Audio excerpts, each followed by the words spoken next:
even.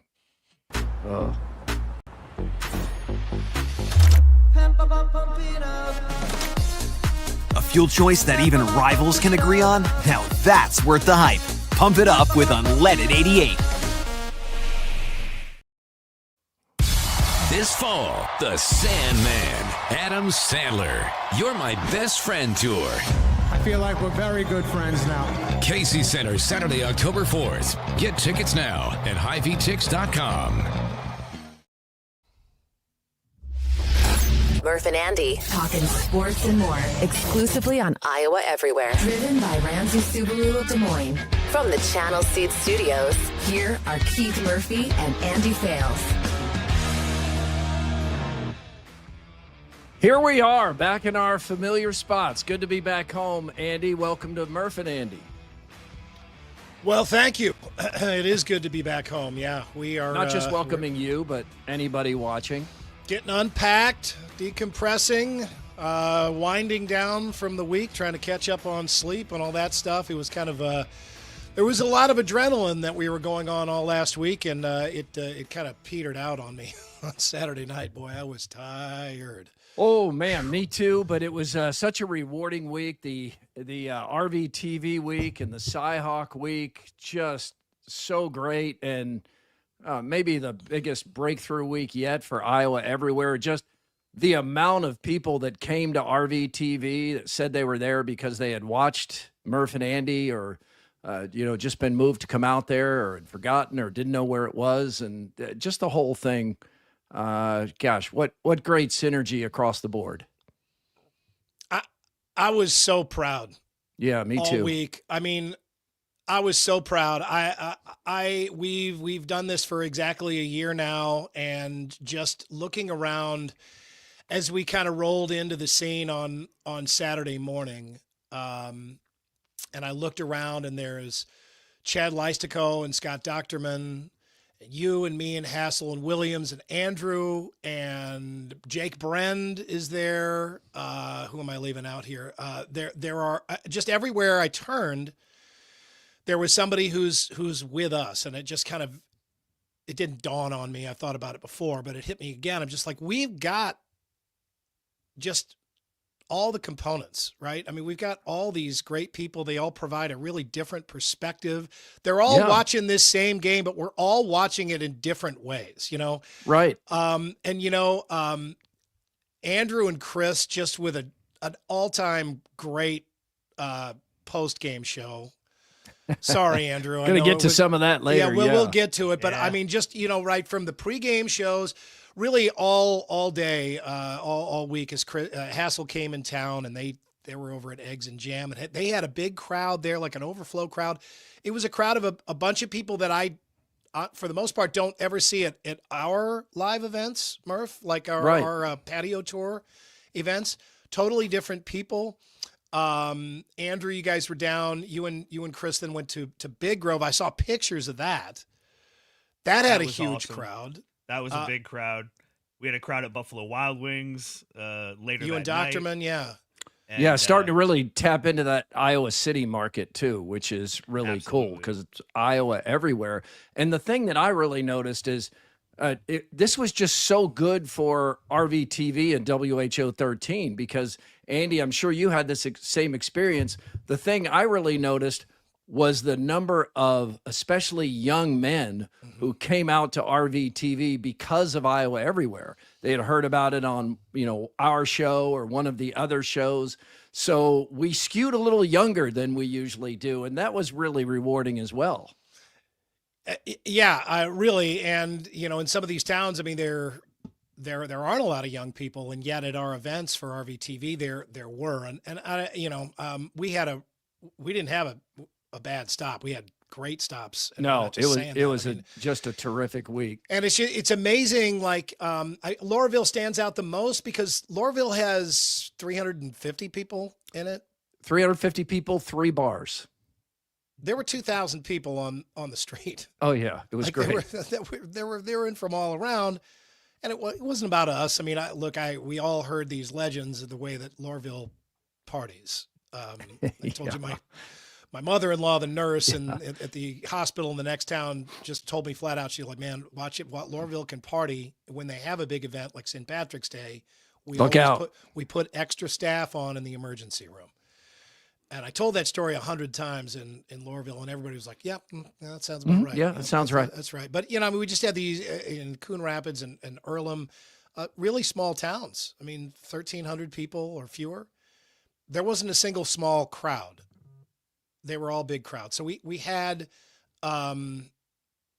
we just really had I think it felt like balance is what it felt like all week long, just balance, right? We had big crowds, and yet we had some really good personal interactions with people. Yeah. And then, as we get into the big weekend, it's like we didn't just empty our clip on the week. I mean, we got to the big weekend and we still had a lot left to offer everybody. And I thought it was just I was so proud this week and this weekend.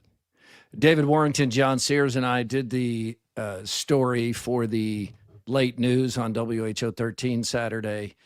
And, it's a long, long week and day. Very rewarding, very satisfying, but it's long. And we're tired, and you can hear it in our voices and all that. And you want to see the stories. And I sit down at 10 p.m. I'm finally home, and I'm ready to watch the fruits of our labor that day. And I look, and the college football game is going into overtime. And it goes into another overtime and another overtime. That sportscast hit after like 11 p.m. or so on Saturday. I was like, oh, man. But that's the way it goes. Sports run these networks these days, and you're going to wait until they're done. But we don't have to wait here. We can just go. Guest House Tavern and Oyster in West Des Moines sets the table for sports and more. Coming up today, Cyclone State, CyHawk Trends, and Instant Classic. That's from Guest House Tavern, where Kentucky Fried Tuesdays. It's fried chicken and sides, available on Tuesdays, along with half-off selected bourbon pours. Now, let's get the buzz. The Buzz. Brought to you by Logier Heating and Cooling. Good Logier Heating and Cooling Day. You skip over something there, Andrew? No. We'll come back to it. Yeah. There's a note there. We're getting right to it. Come back. Okay. Yeah. I'm sorry. Yeah, I didn't see that. Yeah, thanks for reading, Andy. Iowa State wins the CyHawk game again by beating Iowa at its own game, right? 3 out of 4 now for the Cyclones. First time in Ames since 2011. Is there anybody in the state that doesn't know that stat by now? It was, let's be honest, it was not always an exciting game. This had some dud slog elements to it. Hard to say how much of that is the amount of commercials and stoppages in the game. It's hard to get any kind of flow going. I don't know if it's worse on a Fox National game or if it's just because we're in the building. I think it's worse in the stadium than it is at home because you can't switch to watch something else during a commercial break.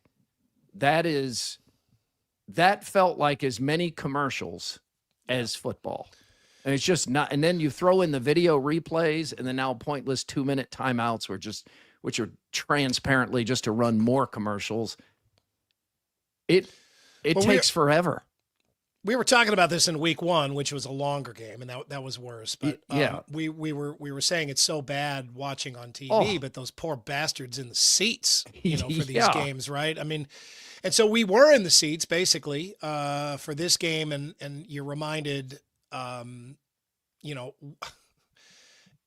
you're reminded of why Iowa State needs somebody like Jackie Schmillen and, all of these, all these on-field honors that just go on and on. I mean, you need all that time because there's so much dead time in the stadium that you're just sitting there waiting for TV commercials. Yeah, it's not 2 to 2.5 minutes the way we remember it in our heads either. I remember one time you got up from your chair, went to use the bathroom, got some food, got a drink, all that, came back, and the commercial was still going and had another minute or so. Yeah, and that was it. I did that because you had done that earlier and just saying, well, they're going to review this play, so I've got plenty of time. And sure enough, you did everything you need to do. Came back and they were still reviewing it. Yeah, football right now, football is presented in a way that it is obvious to the customer. I mean, at least the objective customer. It's obvious that football, whether it's college or pro, knows that they've got their audience dancing on strings. Yeah. Right? I mean, they can do whatever they want. They're not losing anybody. We're not going anywhere. We'll gripe about it, but we're not watching something else. So they're going to do all they need to do to keep the money flowing in and keep these commercials going. There's just we could grouse about it all we want, but they're not going to do anything to change it. I mean, even the announcers in that game. So I went back and watched the game on television yesterday. Even the announcers are saying, well, this review, just set a clock for 90 seconds. Give him 90 seconds to look at it. If he can't tell what he needs to know by at the end of 90 seconds, then just go with the call on the field. 30 seconds seems reasonable. If it's not immediately apparent, move on. I mean, I would like to get rid of replay altogether. I'm willing to sacrifice the 1 or 2 times that there's human error and they got it wrong. But I know most people, we're not turning back from that. But my goodness, it just, the replays and commercials made this game a slog to watch in person. There were exciting moments, but it's just constant. And it's not even like a quick timeout anymore. The entire team meets over on the sideline, and it's like a little mini halftime every time they go to commercial break. But anyway, the Cyclones did not have anywhere near their A game. I think it looks like the better team won this game, but the Cyclones did have mental mistakes. They had bad penalties. The Hawkeyes, for their part, had surprising special teams miscues. You don't usually see that out of Iowa. Caden Weegan struggled. He made some bad decisions. But the talker is once again Iowa's passing game. Well, it's Groundhog Day. Again. I mean, we can't get out of this Groundhog Day cycle, no matter who the quarterback is, no matter who the offensive coordinator is. It really defies, I don't know, it's fascinating to me. Somehow Iowa is one of 5 teams in the country the last 9 years to win 8 or more games, and they've done it despite having objectively the worst passing attack in major college football that entire time. And I think we're probably all a little mad at ourselves, at least those of us that bought into the idea that somehow bringing in a new offensive coordinator and a new quarterback or two, we're going to change the fundamental issue here. I mean, this is Kirk Ferentz's team. It's Kirk Ferentz's offense. And Iowa fans have had a major problem with every single offensive coordinator who has worked under Kirk Ferentz, and one of them has worked for him twice. So, Ken O'Keefe. Did they really think that was going to somehow end? I think we all said it's not going to make that big a difference, but each time there's a change, it feels like, oh, no, this time he listened, or this time things have changed, or, this coordinator, now he is going to be able to do what he needs to do. I remember absolutely saying that with Brian Ferentz. I mean, that's his dad. He's going to be able to reach his dad and say, no, Dad, you need to loosen up this offense a little bit. I mean, here we go again. And, anybody that's surprised either hasn't been paying attention, or they're just really wanting to believe that something is true that's not true. So, I think the difference is this time for me is that I hear people bring up, and I have no retort for this, $2 million. You went out and paid a guy $2 million. Maybe. We don't know that for sure. All right. I mean, yeah, right. But that's sometimes the word on the street. That is the word on the street. But these things get exaggerated sometimes. But yeah, they paid something. Paid a lot of money. For sure. I have no doubt it's a lot of money. I don't either. To bring somebody in who's, very experienced. And proven at the FCS level. Yeah, but it's, 10,000 yards passing, 2 national championships, National Player of the Year. And, I don't know exactly how healthy he is. I don't know how much his own, the yips or his own head is affecting this.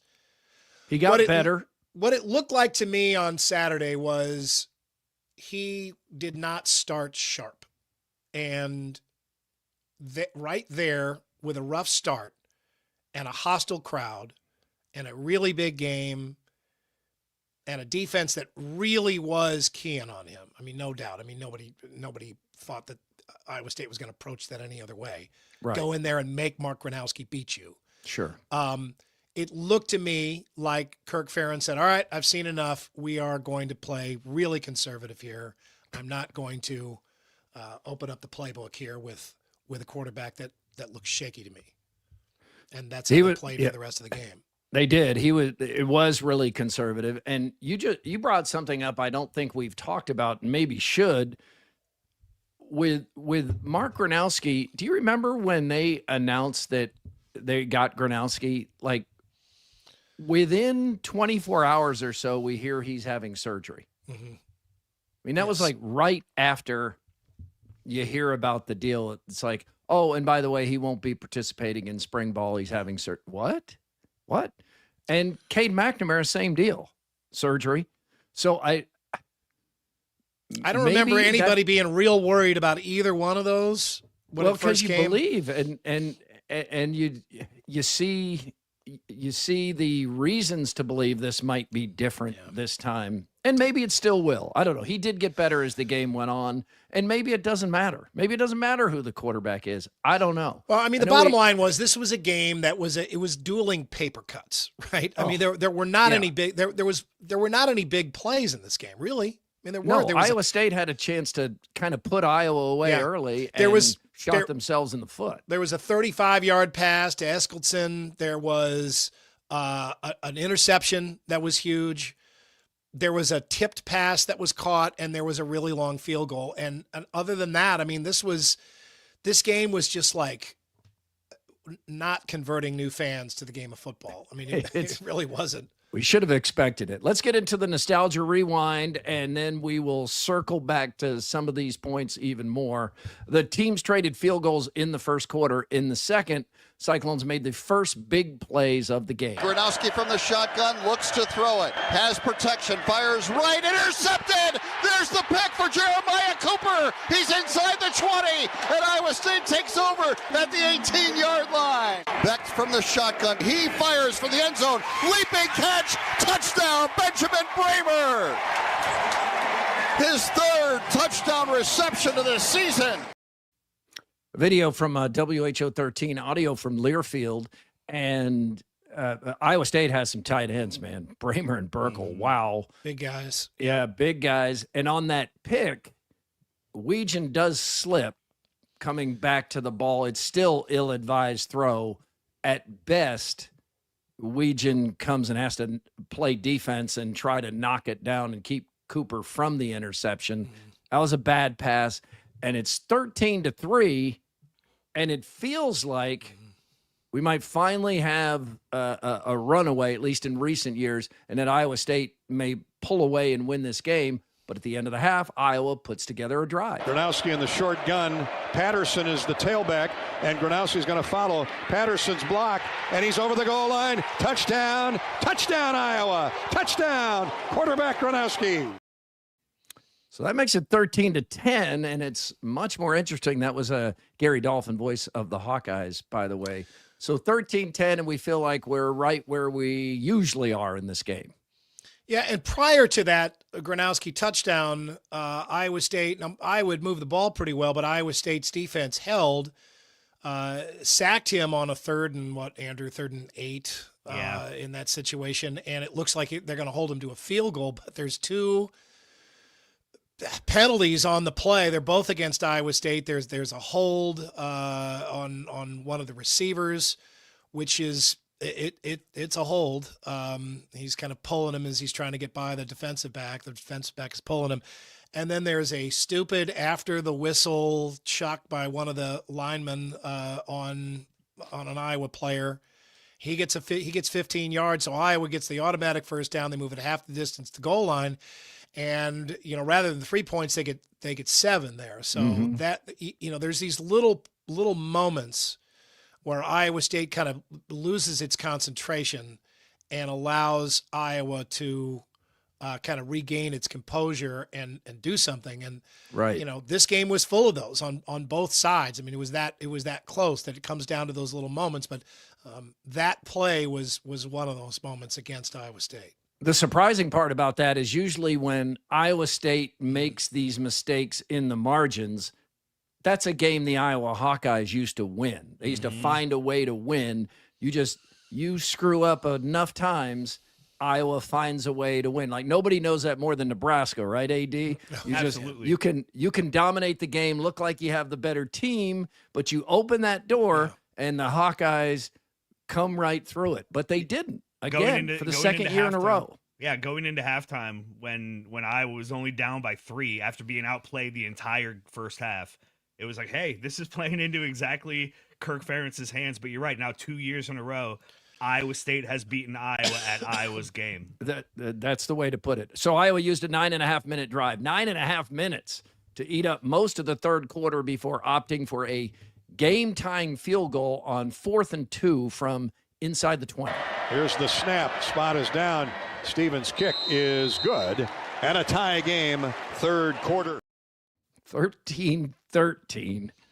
It seems like at that point, Iowa is going to find a way to win this game. I mean, that's how I felt when I was watching it at this point. I mean, they're doing just enough. They have made adjustments. It looked like they had kind of played some rope-a-dope in the first quarter and, kind of seen what Rocco Becht and the Iowa State offense were going to be able to do against them. And they had figured out just enough, of how to stop Iowa State and how to move the ball against the defense that they could be in position to win this game by a field goal. I mean, it looked to me like they had figured Iowa State out just enough.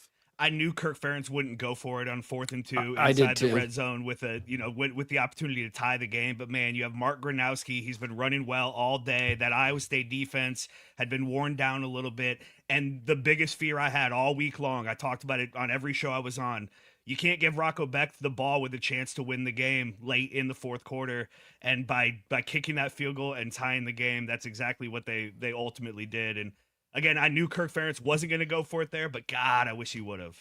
Yeah, Gronowski really hurt Iowa State. He started making a difference with his legs. His ability to run the football gave Iowa a chance in this game. Now, the Cyclones got the ball back with 8:20 left on their own 10, and for the second year in a row, Becht leads them into field goal range for the Kyle Conradi kick.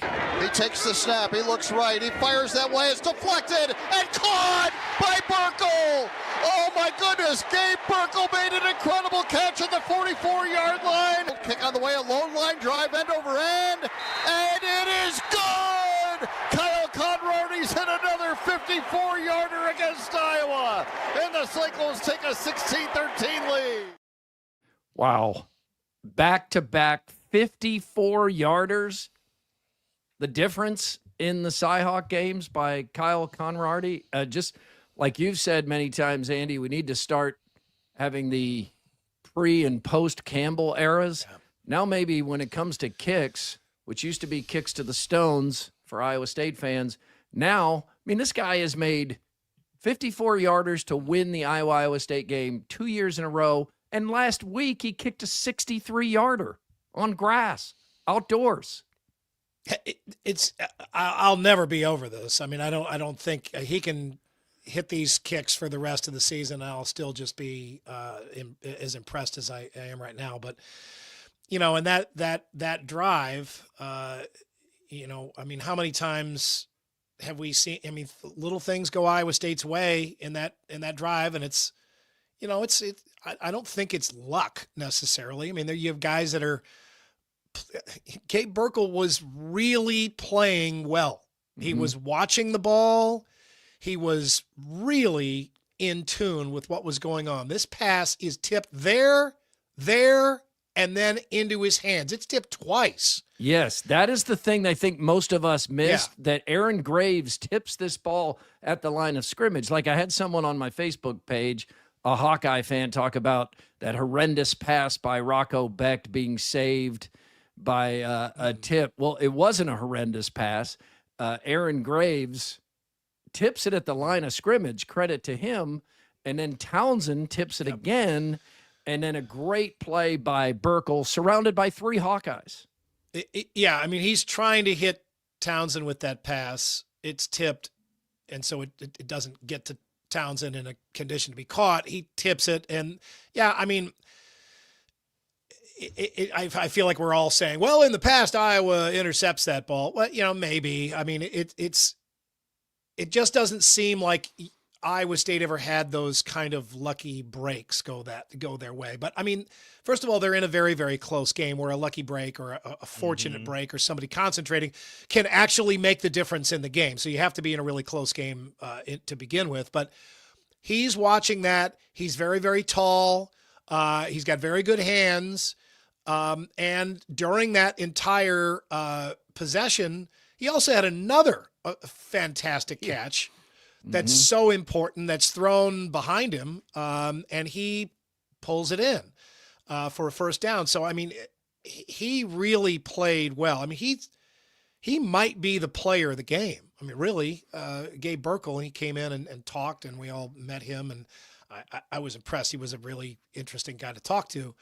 But, you have to be in that position, to have played that well and be in a close game up to that point for little plays like that to make such a huge difference. Another player of the game candidate would be McDonough. The Iowa offense had one final chance to score. Groundhog looking, now under pressure, he's sacked again by McDonough, again! Tamatoa McDonough. Beck takes a knee again, and that will do it. And that beautiful Iowa Corn CyHawk Trophy, which has enjoyed its stay in Iowa State, Ames, Iowa for the last year, is going absolutely nowhere. It's staying right here. That's voice of the Cyclones, John Walters, on the call there, courtesy of Learfield. And I love the name, too, because it's you hear Tamatoa, and then you're not expecting McDonough. Tamatoa McDonough. 2 sacks on that drive, and that also, those sacks are made possible in part because I was paying so much attention to the big citrus Dom Orange, who is just a problem inside. He's a great player. But we see a couple of things on this final drive. We see Gronowski holds the football too long. He does miss he does not identify a couple of receivers who were open underneath. But the biggest problem here is Iowa's just getting no separation with receivers. Now, Vanderzee is out. Ostrenga is now out for who knows how long. You're starting running back. Kamari Moulton is out at Iowa. So that's 3 starters who are out, and that probably hasn't been talked about enough.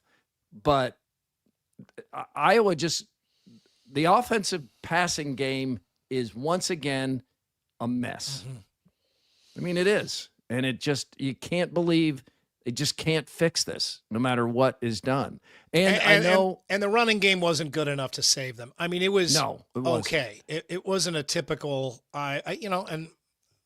again, Iowa State's defense played very, very well against that run. And that was many Cyclone fans' top concern going into that game. So maybe they did their job really, really well, or maybe the Iowa running game didn't do its job well enough. I mean, here nor there. What happened was Iowa could not run the ball well enough to give Mark Gronowski and that receiving core the help that they really needed. I mean, they needed extra help.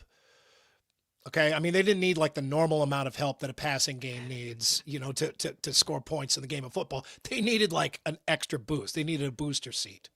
We had somebody write to Sound Off last night, Cam in Waterloo, and he asked, has Iowa just completely given up on developing quarterbacks? Because the past 5 years, everyone that's been brought in has now exited, did not work out. And it's a fair question, and it's kind of a circle in that, well, you bring guys in, they don't work out, well, then you got to go to the portal because you have a good defense and good special teams and good running backs and a good line. You need a quarterback. So you understand why they keep going to the portal, but you also understand at this point why it would be hard to develop a quarterback. I mean, I'm not throwing shade here with this question. If you were a talented quarterback, would you even consider going to the University of Iowa at this point? No. No. And I think you'd have to be paid to go to Iowa, or why would you go? I think if you go back to Cade McNamara, I feel like you could argue that he felt like, well, I'm better than all of those guys that have come before me. They didn't have anybody like me. I can come in and be the one who makes the difference. And I get that. I felt that way about him. I did. Yeah, I thought he was going to be a difference maker. Now I don't feel that way anymore. It feels like, just about anybody that comes in there and is subjected to that offensive scheme is going to be, they're not going to be capable. They're not going to be allowed to play the way that they want to play. But what happened, Andy? What happened? Brad Banks was the Heisman Trophy runner-up. Kirk Ferentz was the coach. We know how great Drew Tate was. I mean, he's underrated. Drew Tate was really good, and I know you think that too. Phenomenal, yeah. And Ricky Stanzi, C.J. Beathard, Jake Rudock. What happened? That's Kirk Ferentz. Well, I mean, clearly the game of college football changed. Defensive schemes changed. Iowa in those days, I mean, all the way back to, how far back do we have to go here, Andrew? To Nate Stanley. Nate Stanley. Stanley's better in retrospect. He overthrew a lot of wide open he looks receivers. better every year. Yeah, but I mean, at least when he was playing, it seemed like they were throwing downfield. They were trying. They were trying, and he was certainly mobile enough to buy himself some time. And it just doesn't seem like there's that space anymore with an Iowa offense. Yeah, the receivers don't seem open. The receivers don't look great. Now, again, I don't know if that's because of them or because of the quarterback or because of the scheme that they're all playing in. I don't know. All I know is that I can't remember the last time we were talking about Iowa receivers being good, right? I mean, we're just saying good things about Iowa receivers. It seems like in those days, Brad Banks and Drew Tate, I mean, they had all kinds of receivers it seemed like were running all over the place, and they certainly had the tight ends as well. And then as kind of time went on, it was like, okay, then receivers kind of dropped off, and then you were just talking about the tight ends. And now I wonder if we're going to talk about the tight ends this year, right? Or did we talk about them last year? Stringa being out.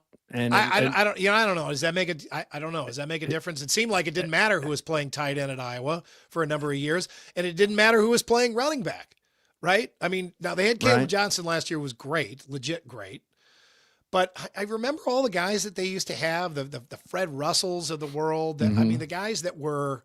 It just seemed like there was one guy after another. Right, there was. And it also seemed like the lineman was a factory. There was a lineman factory as well. But I don't know. What it does seem like is that 2 games into the season, we are all the way back to questioning Kirk Ferentz's future. Well, it's Groundhog Day. Again? Yes, right. I mean, that's we get off of that subject for a little while. We're distracted by things like new quarterbacks, new offensive coordinators, but it always eventually boomerangs back around to Kirk Ferentz, because I think we even say that to ourselves, like, well, they got a new offensive coordinator, but we all really know who's pulling the strings there. And the question is, will he let go of the strings? Right? Yeah, because this did seem like a ultra conservative approach. And when you listen to Tim Lester, and he's been very available to the media, and he'll answer any question. He's one of those guys that's candid and engaging when you talk to him. That offensive game plan at Iowa State did not resemble the way Tim Lester talks about wanting to play offense. But it could be a combination of Iowa State's defense, injuries on Iowa, lack of confidence in the way Gronowski had played in the first game. There's a lot there. David Warrington from WHO 13 talked to the Cyclones with Andy. Very thankful that our team got us down there. Even the crowd helped us get us down there. They were hyped the whole game, and I'm blessed to have the opportunity. Honestly, just like last year, I'm not really thinking. I'm just focusing on my fundamentals, trying to get the ball through the uprights. When you got that guy, man, you just believe in him. And I did. I said, man, do you feel really good about this? If you do, let's go for it. We win football games with your A players making A plays in A moments. And, obviously Kyle has proven now over the course of time here to be able to do that in a really powerful way for us. Right place, right time. 100% it. I was running my route. The ball wasn't really supposed to go to me on that play. And I kind of just saw it jump up as I looked back and came right at me. And I was like, let's see if I can go get it. I just kind of sitting on him and waiting for him to break and not really worried about him running past me was going through my mind that whole play. And then once I saw them his get low, that's when I broke and then just made a play on the ball. Back to Gabe Burkle for a second. Andy, you were in that locker room. I must break you. It looks like Dolph Lundgren. That guy is breaking some hearts. That he looks like a supermodel. He looks like a superhero. Actually, Iowa guy. 6'6", great big dude, blonde hair, flowing locks, good smile, real nice guy. That guy is he does not need to use the dating apps. Must break you. He does look like Ivan Drago there, but he did. He's just got to cut the hair, and he can go as Drago on Halloween. He totally could. I think that. Let's talk about Iowa State. I mean, they deserve credit for this one. I mean, this is a very close game. It could have gone either way. A lot of emotion. But they played well to win a game that many teams would not play well enough to win. Mm-hmm. They did. They made the most of little opportunities. And Kyle Conradi, I think you go back to last year's kick in the Iowa game. I was impressed. I guess that's the right word. Ultimately, I was very impressed that Matt Campbell gave him that opportunity to kick a 54-yard field goal in Kinnick Stadium to win it with the game on the line. He doesn't make it; they lose. He trots him right out there. I mean, I think he even, they used a previous play to kind of reposition the ball. I mean, he was playing for that kick. Now, if he doesn't take that chance last year, he obviously doesn't make that kick, and I don't think he takes that chance with him this year. But you and I were talking. We were up in the press box, and by the way, they've seriously upgraded that too. So thank you, Iowa State. Treated us very well up there. But we were talking about. I think they got to get the ball to around this marker to give him a shot. He kicked a 63-yarder last week. Mm-hmm. But Bill Seals to our right was saying, "Yeah, but look at the flags on the goalpost. He's got a slight wind in his face. Yeah, 63-yarder's probably not going to make it into that wind. So we were targeting about where Iowa State got the ball, and then there was no doubt it was right down the middle.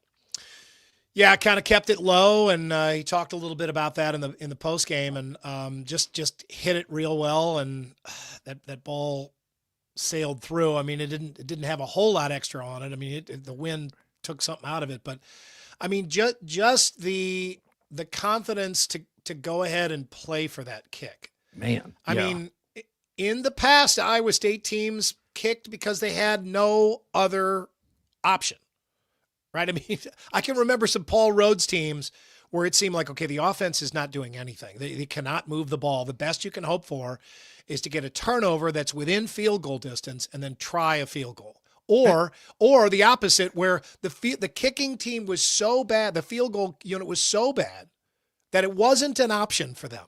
Remember those years too? It wasn't an option. It wasn't on the table. They're it's like, a little bit, what you're describing there is a little bit what Iowa needed in this game. You need you need a penalty flag picked up on a muff punt that should have been called interference. Mm-hmm. You need Iowa State to make mental mistakes down near the goal line. You need a turnover. You're right. That used to be Iowa State.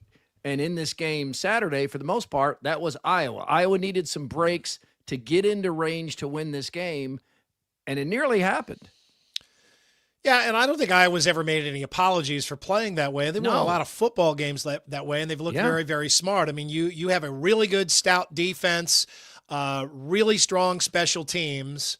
They won 10 games with Deacon Hill at and you managed the clock really well. That was something that kind of stood out to me about Saturday's game, is that early in the second half, Mark Gronowski spent a timeout. And I was like, oh, wow, he spent a timeout early, because how many times have you come down, Andrew, as you're watching the Hawkeyes come down the stretch, and Kirk Ferentz is in a position to win the game. It's a close game. He's got his great kicker. He's got his great punter, and he's got 3 timeouts, right? Yep. So he's got he has, even without figuring in his offense, it seems like he's got a lot of control over that game. And they ended up having plenty of time in that final drive, and they had a minute and a half left. That's 3 times as much time as Iowa State had last year at Kinnick. That's a good point. But they only had the 1 timeout, so they didn't have a lot of control over that clock. And it was just that alone made it seem like just enough of a tick, a click or two off from where Kirk Ferentz wants his game to be at that point on the clock. I don't know that meant a whole lot. I noticed that. I'm like, I bet that's not sitting well with him, because he likes to have all of his timeouts going into crunch time like that in a really tight game. And he really does manage the clock like a maestro. I think last year's win by Iowa State was far more frustrating for Hawkeye fans. Hawkeye fans today, and we'll have AD's opinion on all this in just a few minutes here. We'll like to hear what he has to say. But last year, Kirk Ferentz played to not lose, and it cost the Hawkeyes the game. I mean, they had to work at losing that game, and then Iowa State had to make big plays, and both of those things happened. This loss Saturday, this has more like big picture questions going on, because I think Hawkeye fans know that Iowa, even with a tougher schedule, even without the Big Ten West, the defense and special teams, and Kirk Ferentz is a good coach. He's a legendary coach. There'll be a statue of him at Kinnick Stadium someday. They're still going to win 6 to 10 games. But I think Hawkeye fans have moved into the space that they're never going to win the big games. They're 0 for 10. They're 0 for 10, their last 10 against ranked teams. And most of those games have been lopsided. This was the closest of their past 10 against a ranked team. In that same time frame, Andy, Iowa State has beaten 6 ranked teams. And it's undeniable, unless you are such a fan you can't take the blinders off. There's kind of a shift where Iowa State seems like the cooler football program right now than Iowa does. I mean, Iowa seems like a little bit stuck in the past. They can't play an exciting offense at a time where people go to football games expecting exciting passing game, and they just can't get it right. And they've tried for years with different quarterbacks, different coordinators, and it just looks old-fashioned. Now, they still win enough, but it's just not what fans want these days. And everybody acknowledges that Kirk Ferentz is a great leader. He shapes men. The players love him. He's a legend. He's going to break Woody Hayes' record. There's so much going for and so much respect for Kirk Ferentz. But right now in this state, and just even anecdotally on RVTV, even though we know there's still far more Hawkeye fans statewide, you can see more and more Cyclone fans every time we go out. And in many cases, they tend to be young, because Iowa State has kind of moved into the space a little bit of being like TikTok, Iowa State football. And Iowa football is looking more like Facebook. You know, it still works. There's still a lot of people who consume it, but it just seems a little old-fashioned. Iowa State just seems a little bit cooler right now, like the something the kids want. And they've fixed one of their main problems, which is their uniforms have sucked. But now even the helmet looks cool. So there's just Iowa State has changed and Iowa hasn't. And maybe we don't even have this discussion if Iowa finds a way to win this game. We're talking about a 3-point game. I don't think we do. I don't I think just we think do. There's some bigger picture things here that linger. I agree. I agree with you. I don't think we're having this conversation if Iowa finds a way to win, because we're just like, well, when the chips came down, Kirk Ferentz still found a way to win. Right. Yeah. We're going to say that. But we do keep returning to this subject. Okay. There are some wins that he finds, and he's going to get some wins that way this year. There's no doubt in my mind. But when they lose, I think a number of the games are going to look like this, right? I mean, the offense is going to look like this. It's not going to be some completely different problem that we're talking about. I mean, where the Hawkeyes' Achilles heel is. We may not know exactly where it's originating from, but we know where the heel is. I mean, the Achilles heel, like that is it's that's the passing game, the offense. That's it right there. And when you we've had this same conversation so many damn times. I mean, you can't have that conversation so many times and not believe that, you do know truly what's going on. And, look, I don't think we have to make it real complicated. Scott Schumacher says here that, quite simply, Iowa football is not fun to watch. Yeah. To a third party that's not in on this game. If you're watching, it's fun to see a team win. I don't know that anybody as a third party came in and thought either of these teams are real exciting Saturday. That was not an exciting, fun game to watch. No. Of course it's better if you're a Cyclone fan because you ended up winning the game. But that was not a fun game to watch. It was actually boring at times. I remember the great Ferentz teams being teams that absolutely started with defense and had fundamentally great special teams, but they had plenty of offense. They had a lot of it. They had quarterbacks who could run. They had quarterbacks who threw the ball downfield. Yeah, they made mistakes, but they were trying, right? They were allowed to try.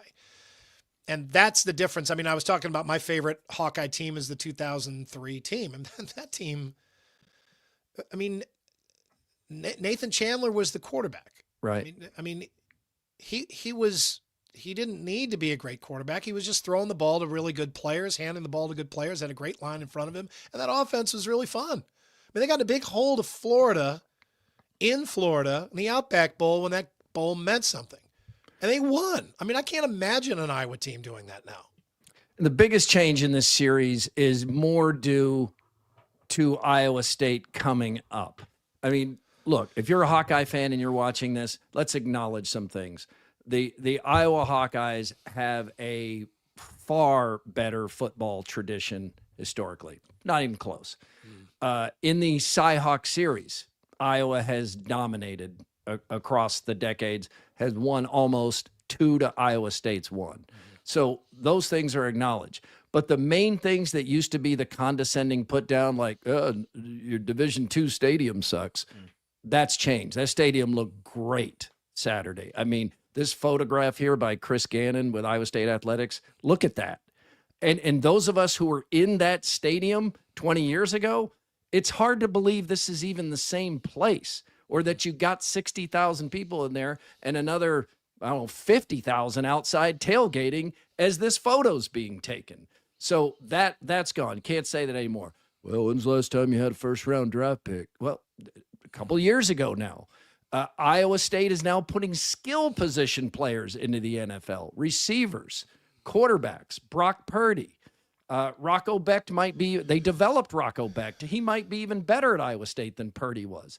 So you have all these things that used to be easy for Hawkeye fans to say, your pathetic little football program over there in Lames. You can't say that anymore. And it makes for a better rivalry, but it does feel like there's a little bit of a shift here right now where Iowa State football is trending up and Iowa is trending down.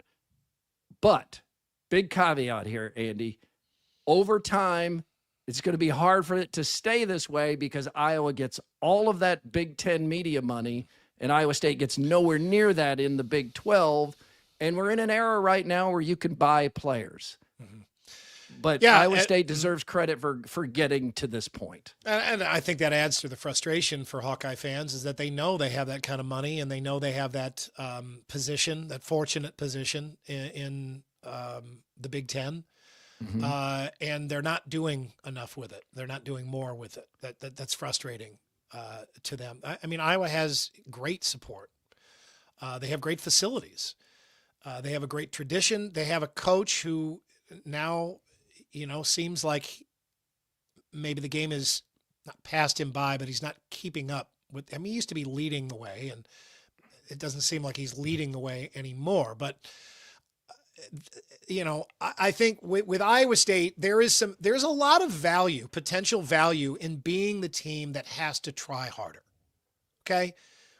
It seems like a disadvantage at first, and it is a disadvantage. I mean, you can't just assume that you're going to have your fans, that you're going to get things that other teams, don't have to work for. You're going to have to work for things. But when you do get that, when you do work it out, people love that. I mean, they like that story. They like an underdog story. They like the story of the team that goes out and tries to meet fans where they are, rather than sit back on their laurels and kind of just expect them to keep coming to them like Iowa has done. In my 25 years, they've absolutely just sat back and way too many times just, assumed that the fans would keep coming. Iowa State has been much more proactive. I think Jamie Pollard walked in there and kind of knew he was in that position. And, it was a real tough row to hoe at first, but now you have a lot of people who feel like they were justified in taking a chance being an Iowa State fan early on, and it's infectious. They feel like this real sense like they're part of something, right? Of a movement, of something that changed, and more people want to be a part of that. I mean, they've done things outside the stadium, inside the football team, with the uniforms all over the place that have been, ways that look like it reached out to fans to try to appeal to the fans. I think the fans appreciate that.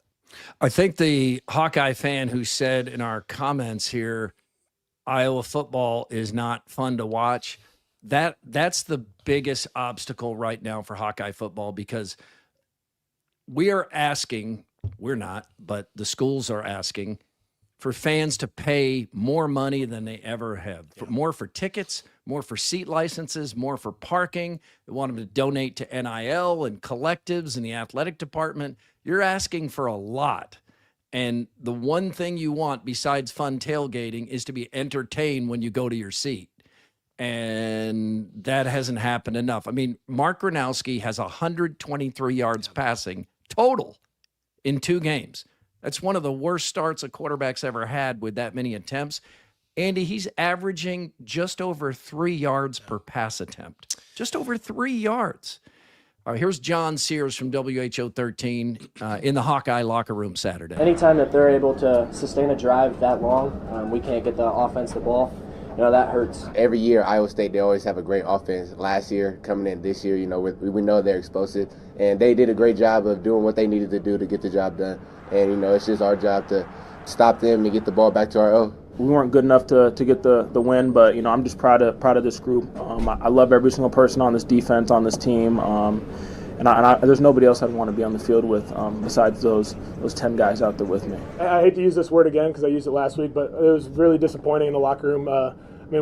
All those guys played so hard. Our defense played so awesome today, but it was just disappointment in the locker room. Everyone fights so hard. They work so hard throughout this offseason for games like these, and it was a close game. It was a fun game out there. But we just came up short today. Disappointing outcome for us, and I don't think it had anything to do with our preparation or effort. I thought the preparation was good during the week, and our effort was good today. I think both teams obviously played really hard.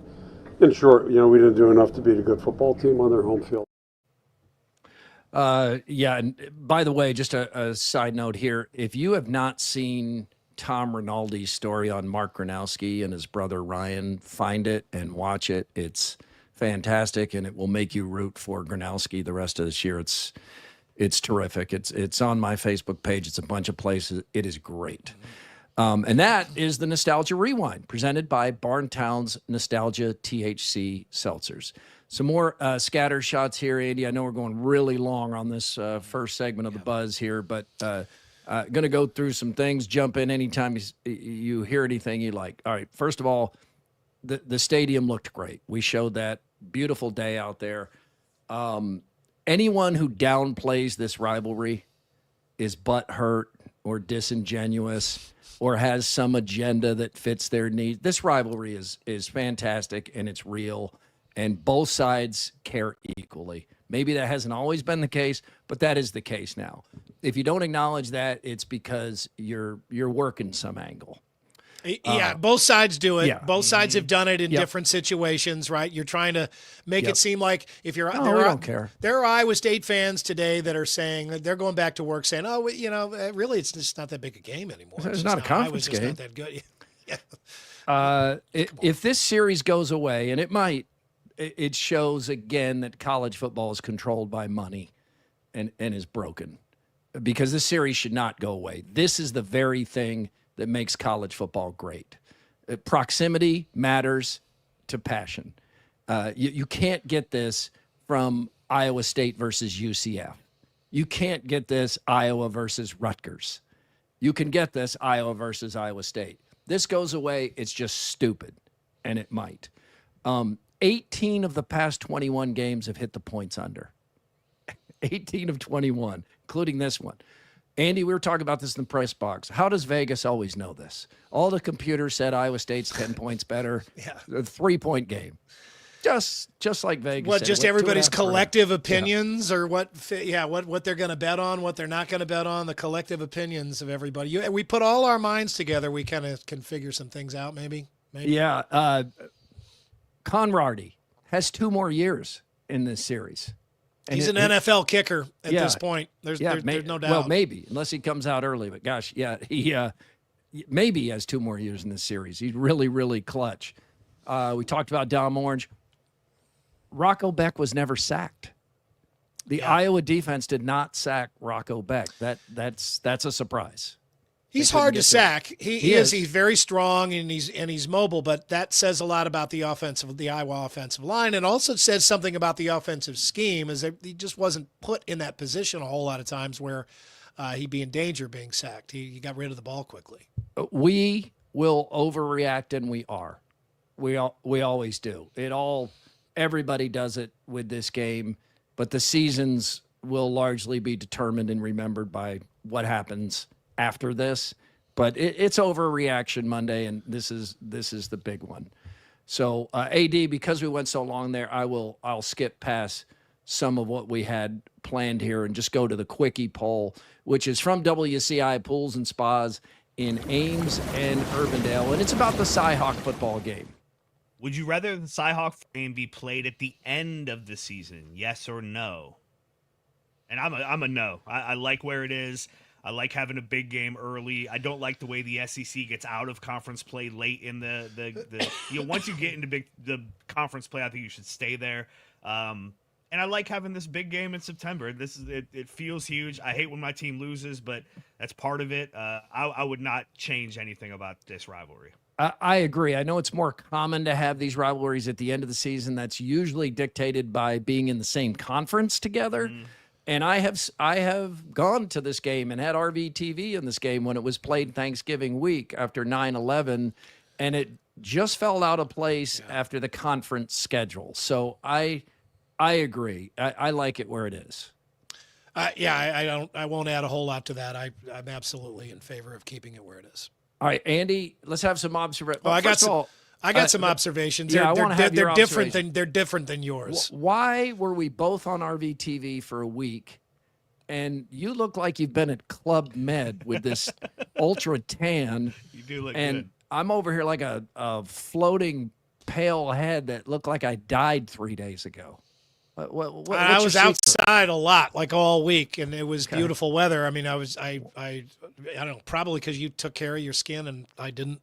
Yeah, I put SPF 50 on each time. Yeah, I put SPF 0 on. Yeah, that might explain it. Okay, yeah, let's hear some of your I get observations. All right, here we go. All right, first of all, Andrew and Hassel and I stayed at the Hilton Garden Inn, which is nowhere near the hotel or nowhere near the football. That's field. like 5 miles away. Yeah, we asked Andrew and Aiden to pick us up to take us over to the game, which they did without any griping, at least that we could hear.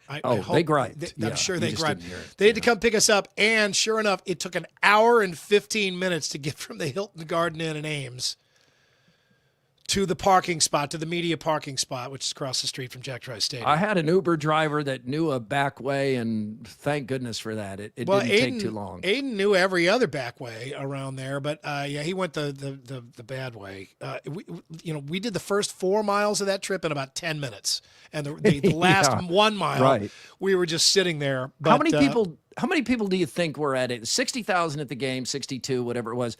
There had to be 125,000 people around that stadium. I mean, I've never seen anything like that. We could see Ames. from where we were in the press box, we could see out of the stadium while the game was going. So the game, the stadium's full, but there are thousands of people out in the parking lot. Absolutely. And that's something you don't get with, another opponent.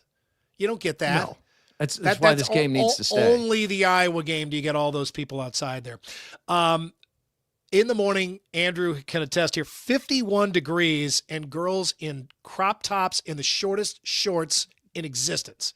Insane. And I was looking at them, not as a creeper, but as a father who knows that the tough conversations are coming very soon with my daughter. Oh, yeah.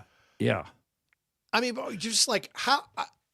I saw some shorts that didn't even cover the underwear. Oh my God! Yeah, I didn't see any evidence of underwear. Yeah, it was just like they were barely wearing it. I was like, how are you not freezing cold? What are you doing? Chi-Town has a long way to go still.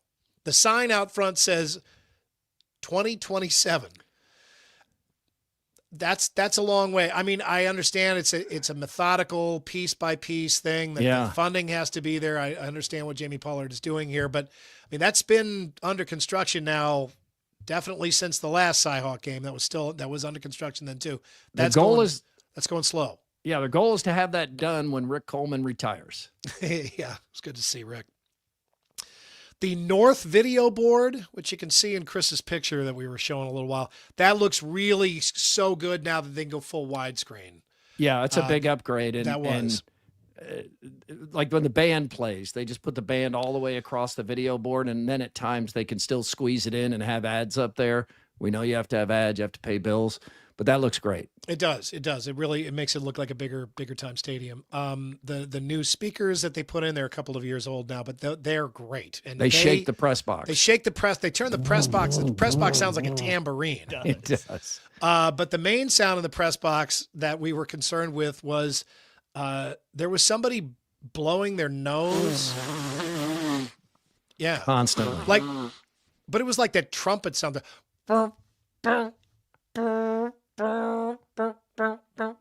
Sometimes it'd be like a short tune.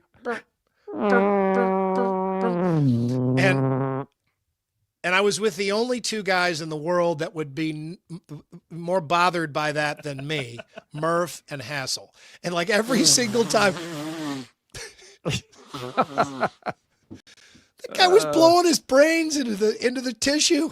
And we were we would sit back and be like, who? Every third play. And we're always trying to find out, like, who is it? Williams was down there. He didn't know who it was, but.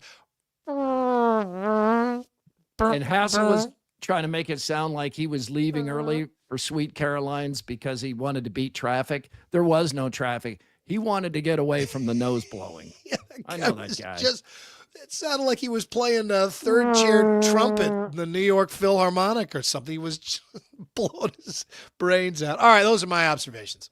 All right, let me show you an observation of bias because people. Let me show you an example of that. Okay, here's Tyler Johnson. I'm sure he's sincere.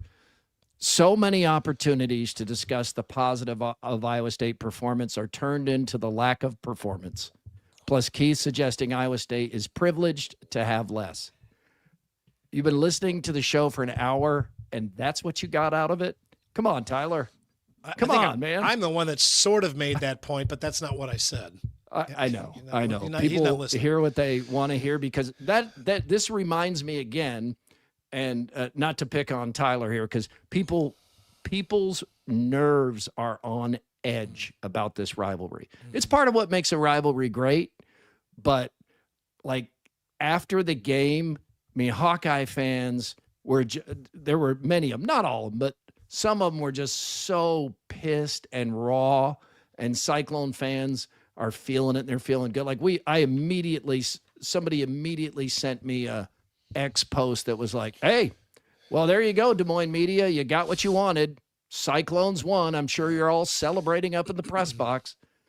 Just that kind of thing, because everybody's out to get you. When you're a Hawkeye fan and it goes that way, so the positive tends to be about Iowa State, not about Iowa. You just immediately feel like, well, there you go. And there are people on here listening to us right now that can't believe the Des Moines media is being accused of being biased toward the Cyclones, because for the longest time, especially those in the Iowa State administration, have just been frustrated by feeling like the Des Moines media is pro-Hawkeye. But it's neither. But that's you hear what you want to hear when you are for one side or the other. All right. Got some of my thoughts, which are misinterpreted by Tyler. Got some of your thoughts, which are mostly about a guy blowing his nose. Now it's time to hear from AD. AD, what are your thoughts? I mean, it sucked. I hate losing the CyHawk game. I hate all the things that you guys have pointed out so well, that Iowa State's on the rise and Iowa isn't, and that's a better team, and probably right now as we sit here a better program than Iowa's, and that's a hard pill to swallow for all Hawkeye fans. But it's more than that one loss. It's the big picture, and the bottom line is this offense isn't going to look different under Kirk Ferentz. This is what Kirk Ferentz wants. New offensive coordinator, another high-priced transfer quarterback. It doesn't change, right? And we're only 8 quarters into the season, but I have no hope that it's going to look any different at any time under Kirk Ferentz. So the analogy I've been running through my head is Kobe Bryant was my favorite basketball player of all time. And those last few seasons with the Lakers, he wasn't good enough to lead the Lakers to a championship, and the Lakers weren't going to be able to rebuild themselves while he was still on the team. But Kobe decided he wanted to go out as a Laker, and if that meant that we were going to have a few seasons where the Lakers weren't very good, that's okay. That's a trade-off as a fan I was willing to make. He'd earned that. He won 5 championships and all of the things. And the way I'm going to now approach Iowa football for the foreseeable future is that same way. The trade-off for the 25 years, 27 years of Kirk Ferentz, he's going to go out on his own terms. I don't want to push him out. I don't want anybody to push him out. He will go out when he wants to. He's earned that right. But it's no longer about winning Big Ten championships or making the college football playoff. It's now about celebrating the end of an historic career. And it'll be great this week when he becomes the Big Ten's all-time winningest coach. And against UMass. That. Yeah, which sucks. But, I mean, I will try to celebrate these milestones. I will try to accept this for what it is and appreciate it and enjoy it, because I know for the rest of my life I'll look back at this era and appreciate it. But I have to move beyond the things are going to change. Things are going to look different. And that's too bad, but it's a trade-off I'm willing to make. Kirk Ferentz has earned the right to go out on his own. I'm not going to push him out. I'm not calling for his job, even if it maybe sounds a little bit like I'm calling for his job. But it's clear now, Tim Lester doesn't have the reins of this offense. This is what Kirk Ferentz wants his offense to look like. It doesn't matter who the quarterback is. Maybe it'll be slightly better. I think Gronowski's a little bit better than Cade McNamara and Spencer Petras. I'm do sure too. Iowa will win 8 games this year.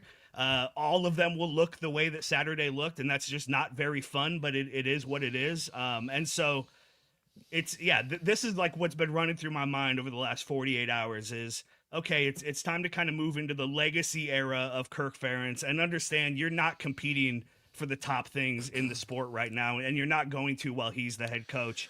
And again, that's okay. He's earned the right to do what he wants to do. I don't want Beth Goetz to push him out. How much fear is there out there that this becomes like the end of the Hayden Fry era where it really fell off a cliff? I don't think it will. Probably some, but yeah, I don't think it will either because he's still got this stout defense. He's still got the special teams. He still has the Iowa way that wins more games than it loses. And then I think the fact that it can be turned so quickly. We've seen it not just with Kirk Ferentz in his first few years at Iowa, where it only took him a couple of years to turn them back into a Big Ten championship caliber team.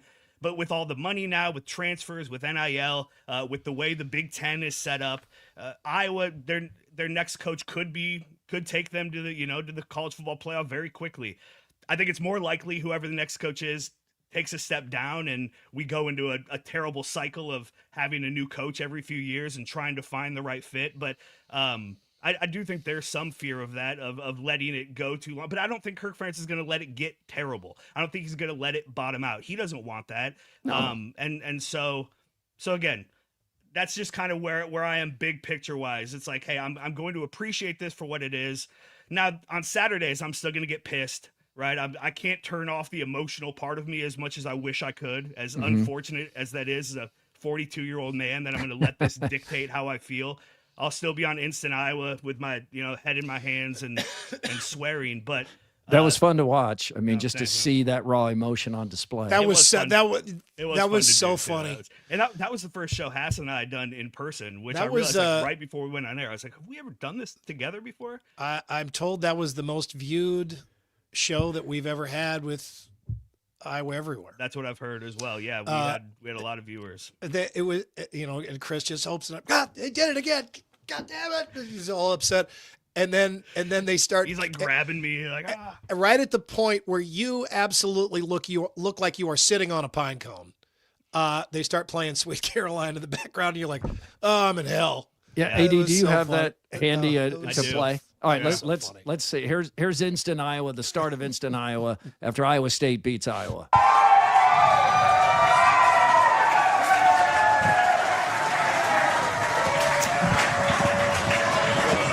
Well, it happened again. Yes, another 54-yarder. What is going on? Oh my God! It's the kind of game you can only love if you win, Chris. And when you lose that game, it hurts like double. Not just because of the rivalry, but because you just sat through that just to see your team fall apart at the end. They paid Mark Gronowski $2 million to come here and lead that drive. Down 3 in the final minute, and it was a shit show. Back-to-back sacks, absolute disaster. Cyclones have clinched it. They have won in Ames for the first time since I worked here in Des Moines, and I was in my 20s. 2011. It's been 14 years. Jeez. Iowa State wins it by 3 on a Kyle Conradi field goal. And we are here live at Sweet Caroline's. Of course we are. It's exactly where I want to be right now, Chris. They have started playing Sweet Caroline. Yep, they sure have. When again. Oh my God! I will say, shout out to like the Cyclone. Nobody did anything, like nobody yelled at us. They had some fun with it. But the vast majority of people who came up to us were Cyclone fans, but were like so appreciative of Iowa Everywhere and us being there, and like that was so cool. That was a good fun. move. It's more fun for the viewer if you're not. I mean, just let's say there's an objective viewer. There probably wasn't. Everybody probably had a rooting interest in this game, but that's more fun that you're there after Iowa losing. Yes. For the viewers. There were people hate watching or the opposite. Oh yeah. I guess too. For whatever reason, when Iowa loses, that's when we get the biggest audiences on Instant Iowa. Because it's usually in some fashion that just seems so outdated. But I mean, that's where you turn though to feel better though. Yeah. Right. I mean, you have a lot of Hawkeye fans where they're commiserating with you. You're saying the things that they're feeling. Yeah. And that it does make you feel better to kind of be in a group of people that's all sort of talking about the one thing. And you're probably saying the same things about what you're upset about in the game too, the things that went wrong. That was awesome. Yeah, it was. And AD, I like what you had to say. And Andy and I always try to practice full disclosure on the show. We like Kirk Ferentz, and we're reasonably close to him. And it's hard to be completely objective about all this stuff because we do like Ferentz, and the difference we want between this a guy. to end well for him. Yeah, I mean the difference between a coach like Ferentz and a coach like McCaffrey, to deal with.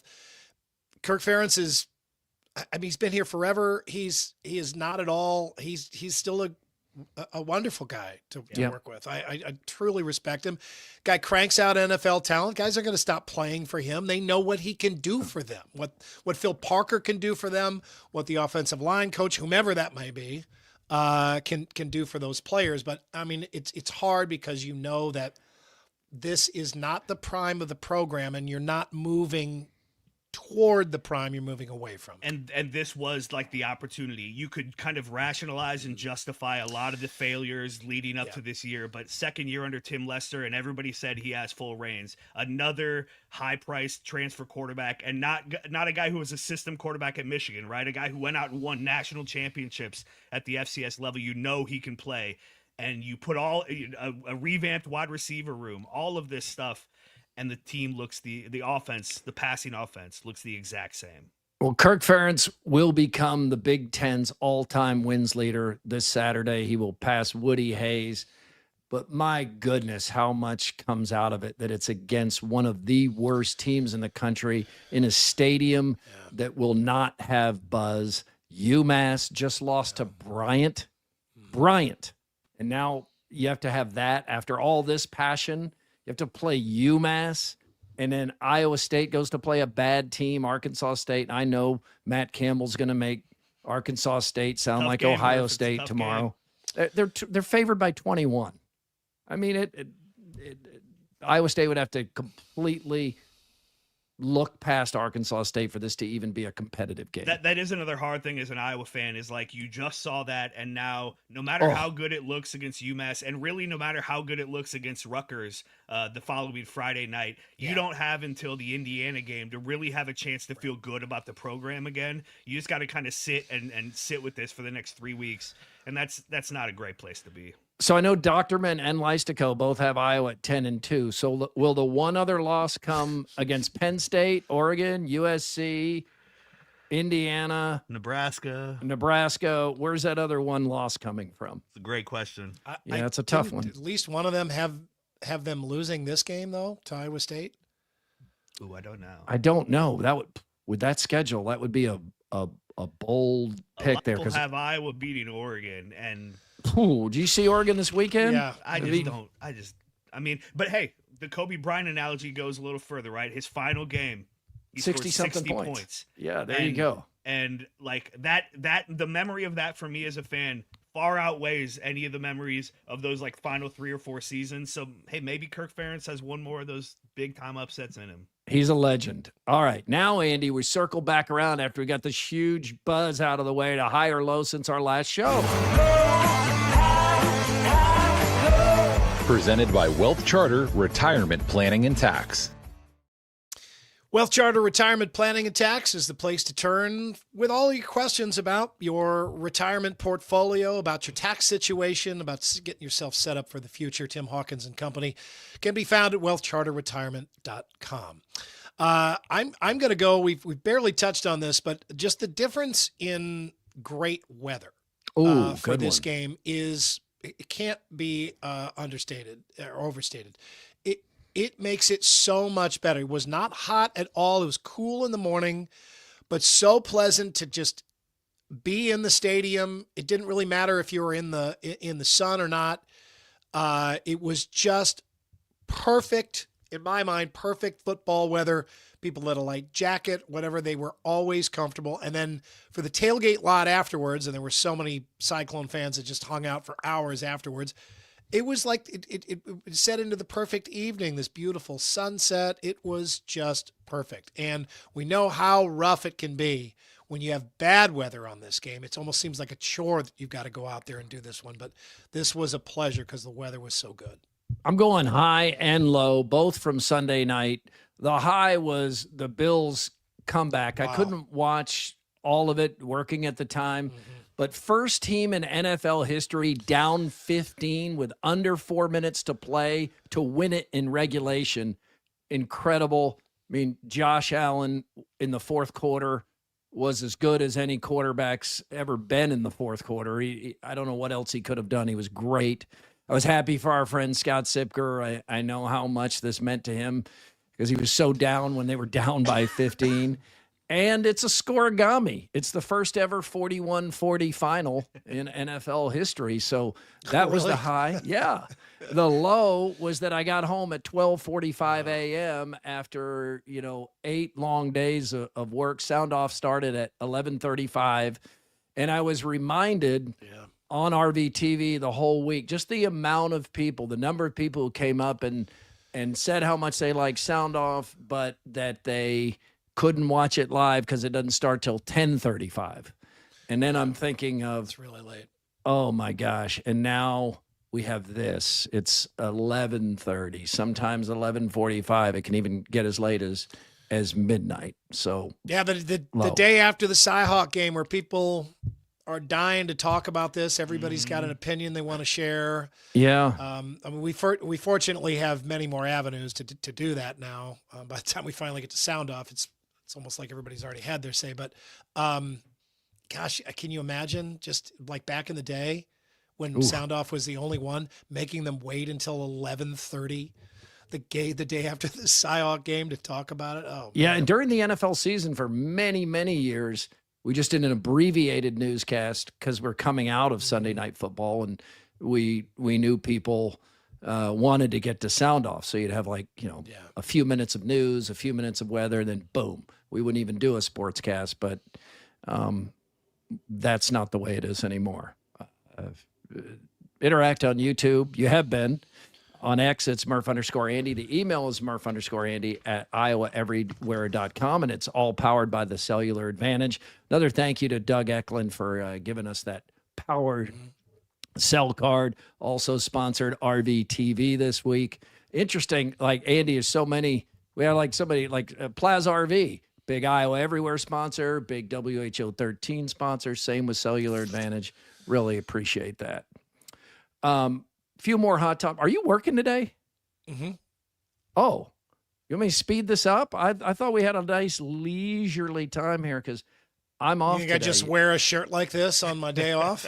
Well, with that tan, work. yes. With that tan, yeah. Well, you worked about 80 hours last week. Do you think you can go a little bit longer here, or is that going to be a problem? I think we'll be okay. You think you'll be okay? Okay. If it is, please give them my number. Let me tell them how much you worked and how long the days were. Okay. All right. I'll do that. No, I know please do. I do have your number. I thought maybe at some point you were just going to hit the Jets and just like skip right to the end of the show. But now I know what you're doing.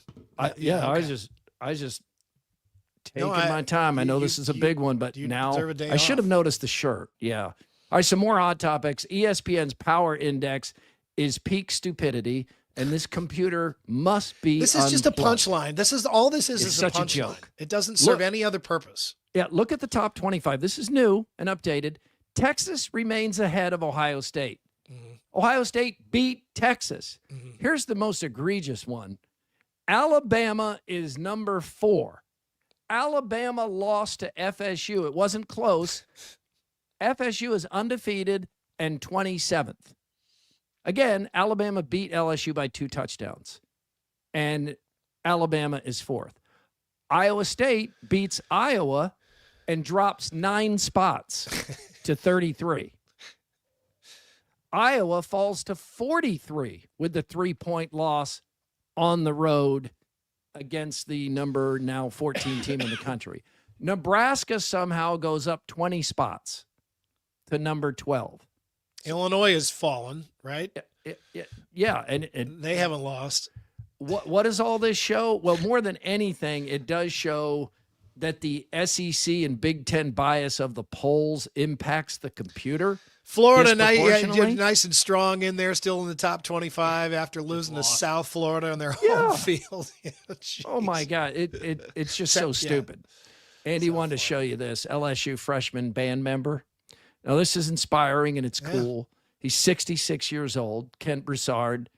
But it led to a really funny comment that I saw. Somebody posted, I wish I remember the name. Man, these COVID bonus years are out of control.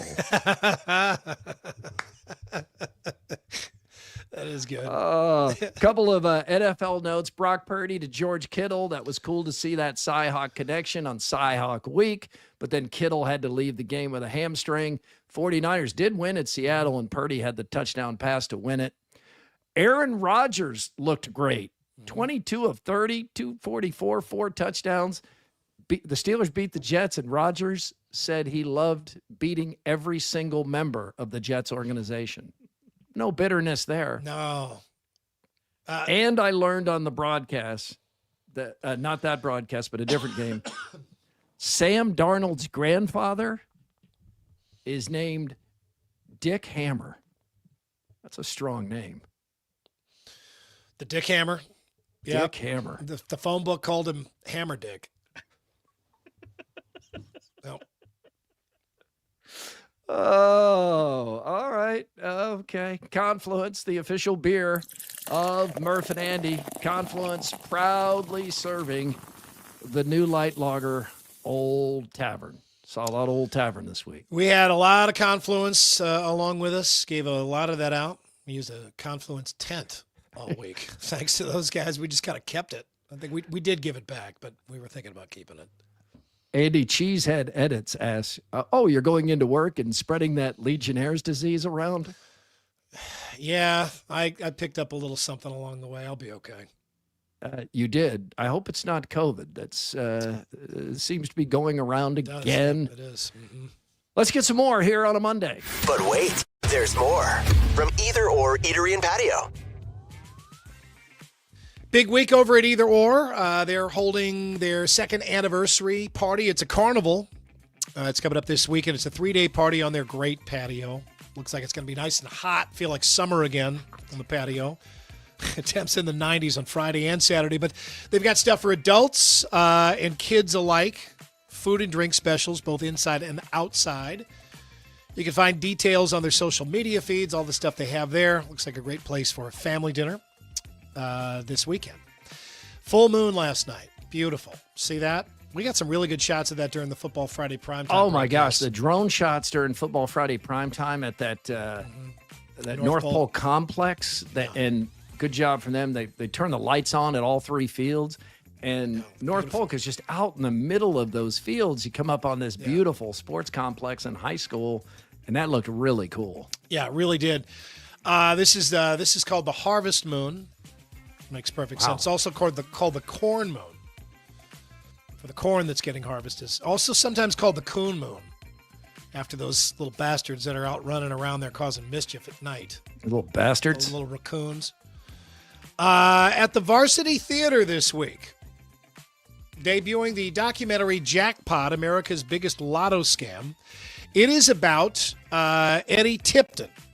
Guy that we've come to know. He of the world's biggest coral Oxford shirt. I thought that was Mark Mangino when I first looked up. God, that shirt's big. That's a lot of Big cloth. shirt. At how he used self-deleting software for years, starting around 2005, to hijack multiple state lotteries during his tenure as the head of IT security at Multi-State Lottery Association in Urbandale. Started to unravel in 2010 when he was captured on video purchasing a winning $16.5 million ticket at a Des Moines convenience store.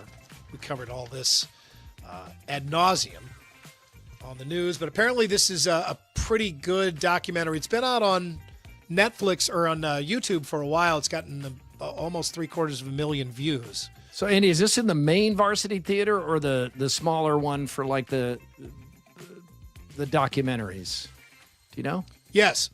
Okay. It's the there. Varsity Theater over there by Drake. Yep. Right. I All right, hear you. moving on now. From the files of some headlines don't need stories, we bring you this. Man who held meth-fueled death party for sick wife now charged with murder. Court records show this guy, Dwayne Johnson of Searles, Minnesota, known as The Rock, faces charges of criminal neglect. The phrase death party, God, hell, I don't know what in the world that even means, had been spray painted in red on the front door of the home, according to court documents. Authorities said Johnson ran out of the house naked to yell that his wife was dead before running back inside. So a Brown County Sheriff's deputy later found him in a bathtub trying to scrub white and black things off his body. He allegedly removed his wife from the New Ulm Medical Center and brought her home where they smoked some meth and spent her last days rocking out to their favorite song, Mental Health by Quiet Riot. He told investigators she had begged him not to let her die in a nursing home.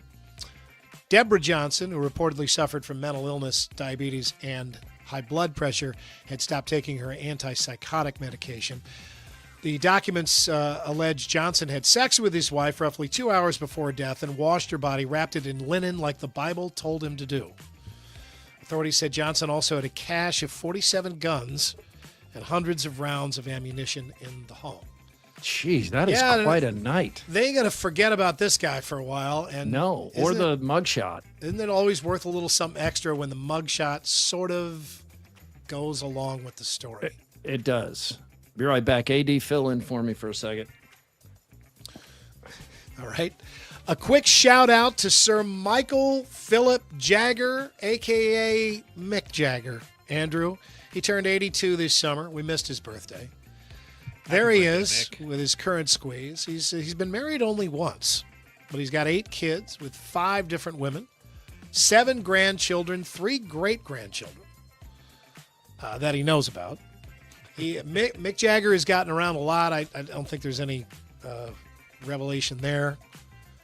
Ex-partner Jerry Hall and Keith Richards, both in a book released back in 2010, reportedly asked Mick Jagger to seek help for his sex addiction, and then both were thrilled when he sought help from a sex therapist. But then he ended up seducing that sex therapist. That's amazing. That's a rock and roll legend right there, right? Jeez. I digress, Andrew. I ran across this place as I was driving by the other day. How has this not ever come up in any of our conversations? There's a place in Des Moines called the Smoking Goat Pub. I feel like this place may have a story or two behind it, the Smoking Goat. Oh, First of all, I think it's inspired just to come up with that name. I've been to the Smoking Goat.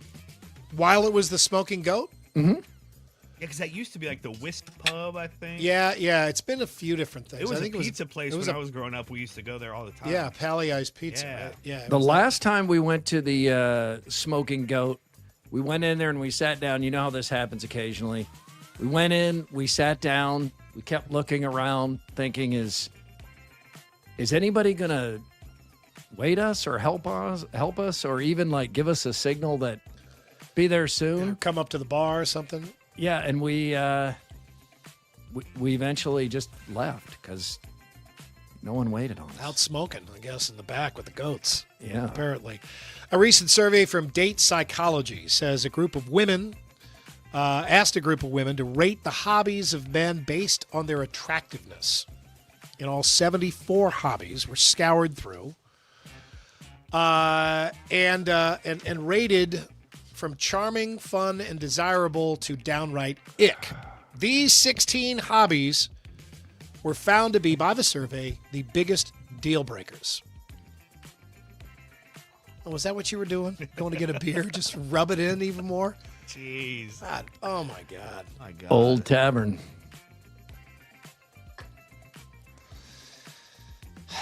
Yeah. Well, I'll be at work.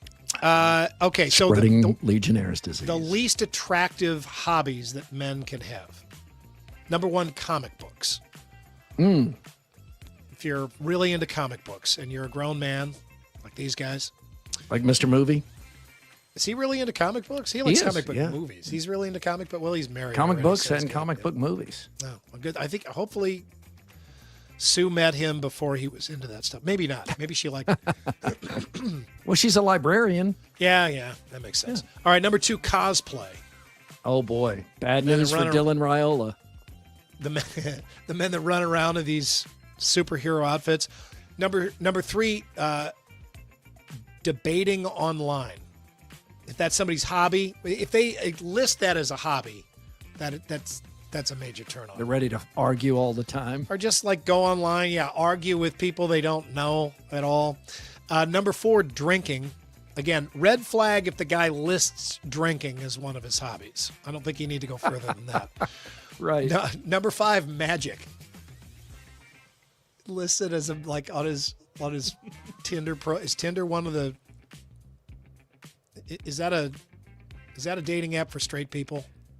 I don't know. I don't know. Did you ever get a magic kit as a kid and you just thought you were gonna dazzle everybody with your magic show? Oh, yeah. But then you started to realize how much you have to practice before you get good at sleight of hand, so you just stop doing it. I always think it's kind of funny when Nate Bargatze brings up that his dad was a musician, a magician, not a musician, a magician. And he does joke about that, but clearly he always kind of goes easy on his dad. He could joke a lot more about that, but his dad was a magician. Right. Number 6, anime. The men who are like into the Japanese cartoons of the women with the big I know eyes. there's a lot of people that follow this. That is odd to me. The anime is a little odd, like the sexualized cartoon characters. Although I will say I had a little thing for Jessica Rabbit for a while. I don't think that's anime. I think that's just like a cartoon, right? Although if the guy says I'm into cartoon women, that's a turn. Run. Number 7, guns. If they just say I'm into guns, I like guns. I'd like to take you to the gun range. Just on your profile, on I'm a into date. guns. Yeah, you just got an AK-47 like this guy. You want to see it? You want to go see my gun? By gun, what do you mean exactly? No, I mean like guns. Like I got all the guns. I got a whole house full of guns. Next, crypto.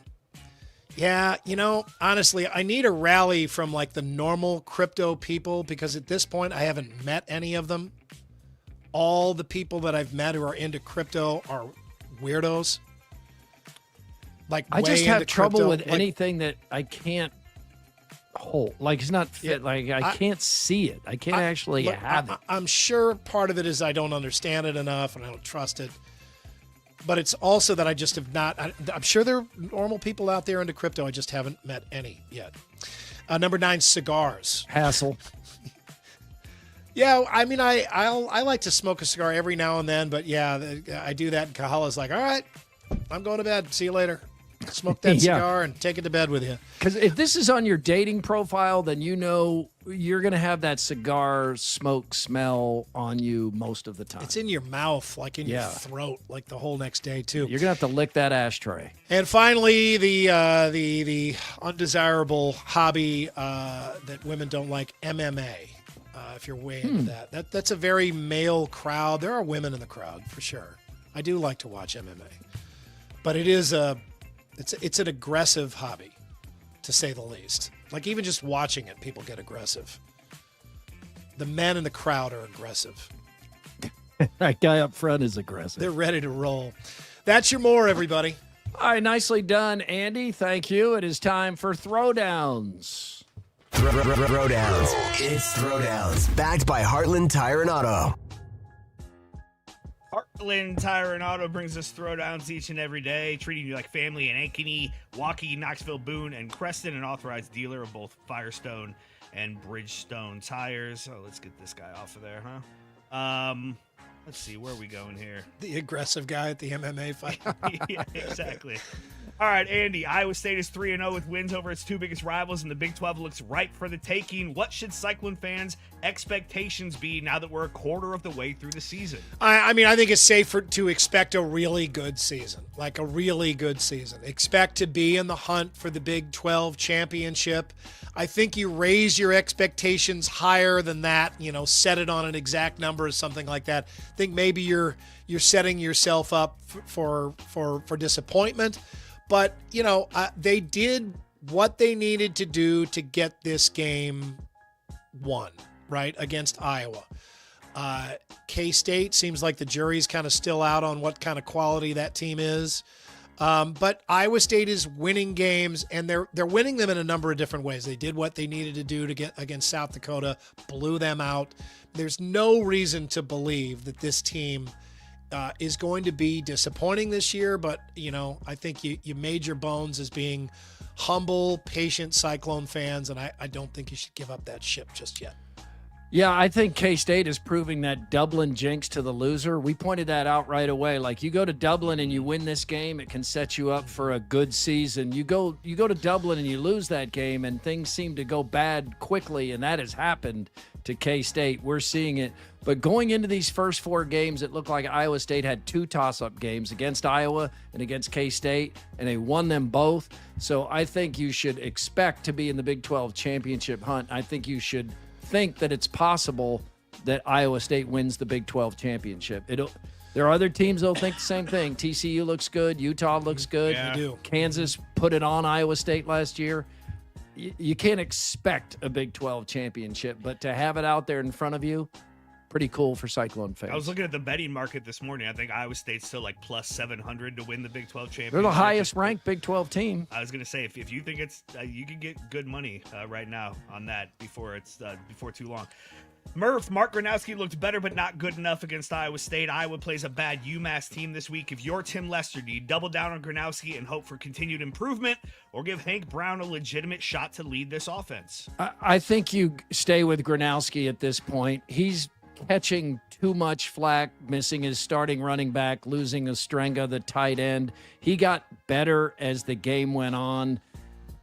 He's a threat with his legs. We saw that. He gave Iowa State's biggest problem defensively was stopping the Gronowski runs.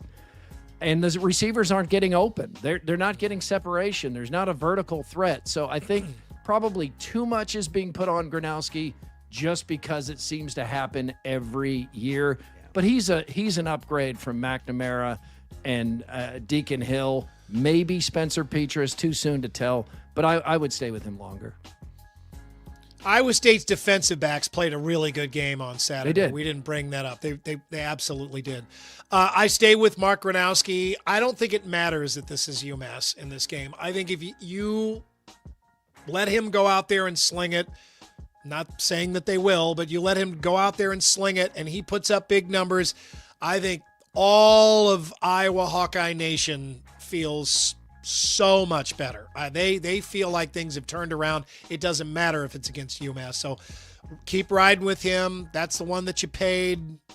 Let him cook. All right, Andy, on a day like Saturday, phone charging is at a premium. At what point in your battery's phone life do you start to get worried about it getting charged?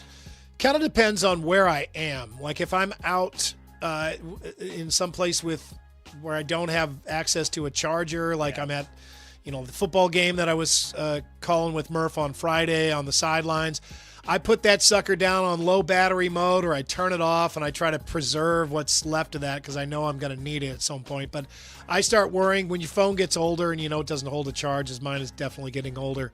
Then I start worrying. But yeah, like 25% down there, I start making adjustments. Like I'm turning it to low battery mode. I think I worry too much. If it goes below 50%, I'm starting to try to find an outlet or a backup plan. And it doesn't ever seem to run out. Battery power keeps getting stronger with each upgrade in phone. But yeah, 50%, I'm looking for an outlet. Yeah, my phone's like never below 50%. My wife's phone is never above 50%. My wife's gas tank is never above a quarter. Yeah. She drives me crazy with that. I get in there and it's debate. on the low fuel light. And don't you think we should get some gas? Oh, no, it's still got 13 miles and we're only going 7. All right, let's throw downs. All right, send your Grimaldi's fan photos to Murph_Andy at iowaeverywhere.com. This is Sam Meek of Fort Dodge. Sam made it to all 4 Iowa Everywhere live shows Friday. How cool is that?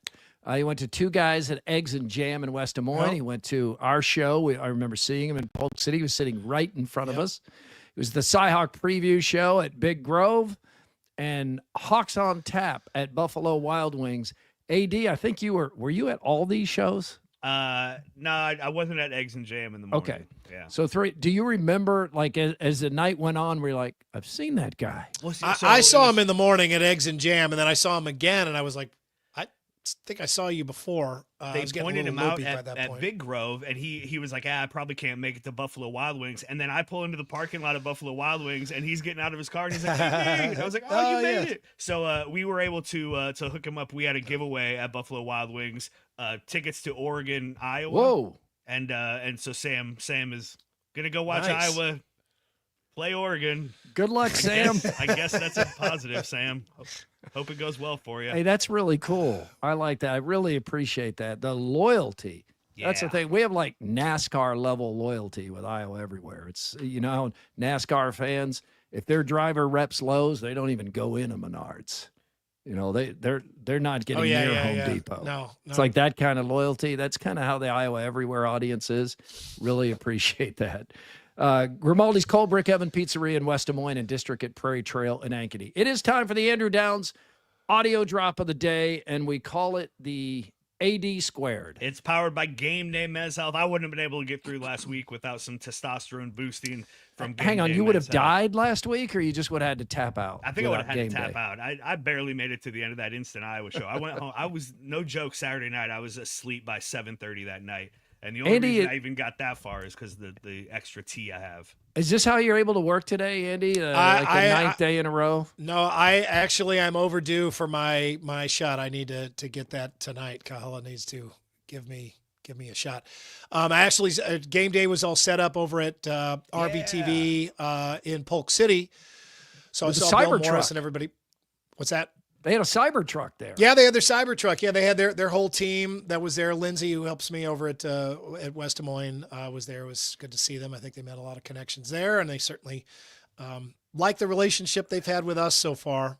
Yeah, I almost just said, hey, can we go behind the truck here? You give me a shot. It made me smile when I saw that, because I was like, yeah, if you were to have a truck that's on the T, it's probably that Cybertruck.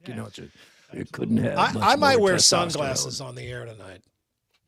Oh, good. I'm looking at my eyes and I'm like, oh man, those are looking kind of.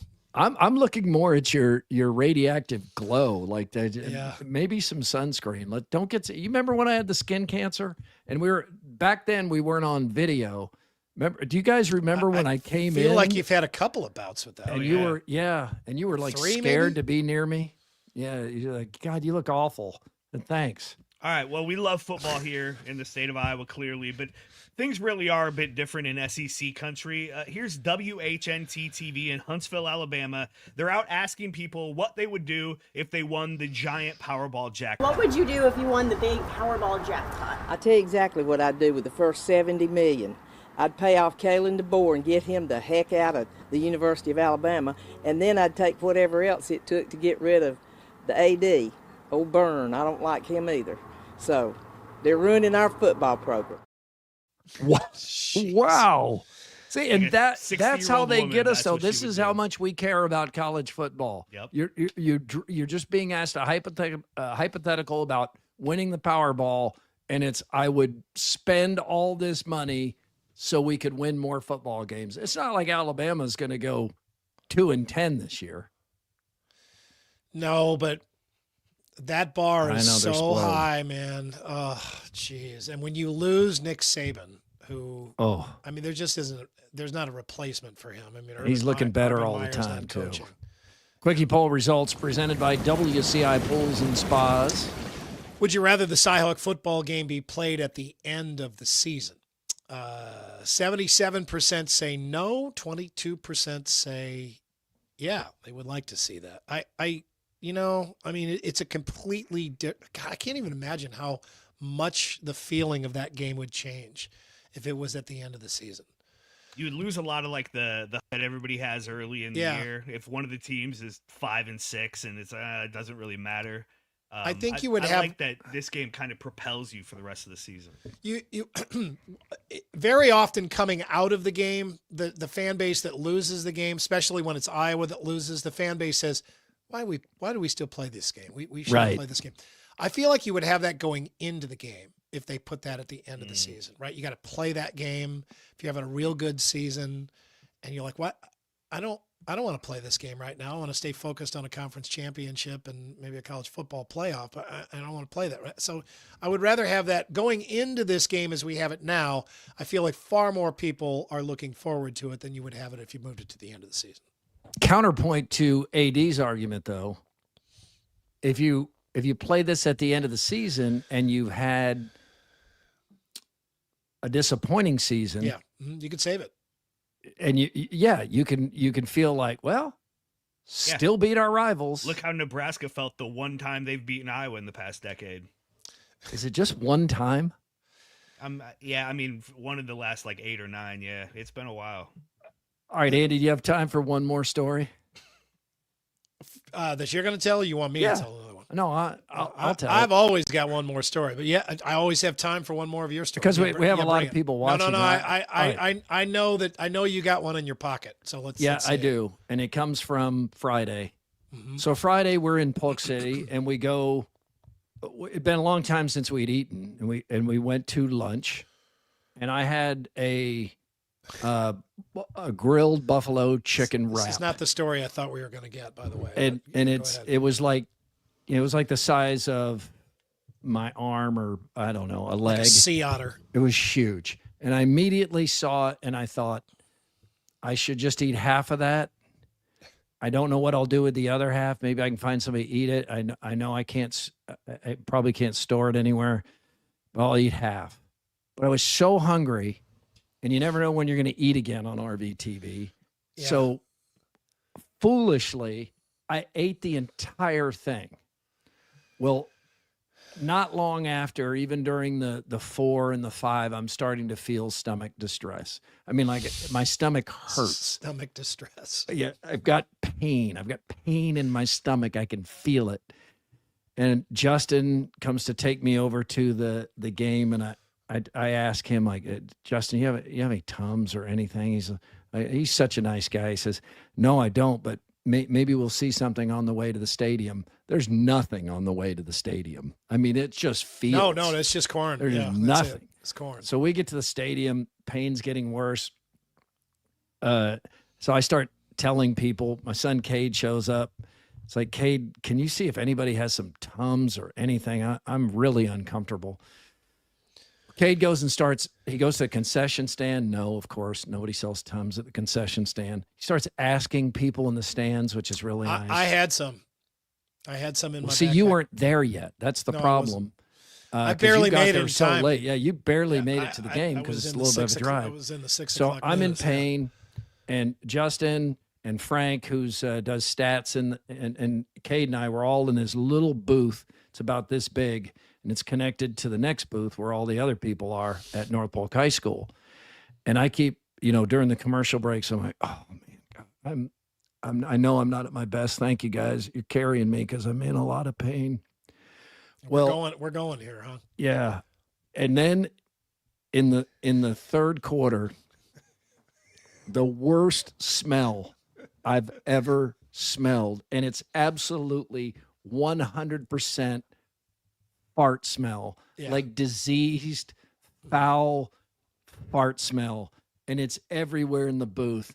And like I look over at Justin, and he's got tears coming out of his eyes, and Cade is like out trying to get some air, pushing the door open, and Frank opens the sliding window on the front of the box, and we're still on the air at this point. So as soon as we get to break, I say, I promise that wasn't me, because it wasn't. It was not me.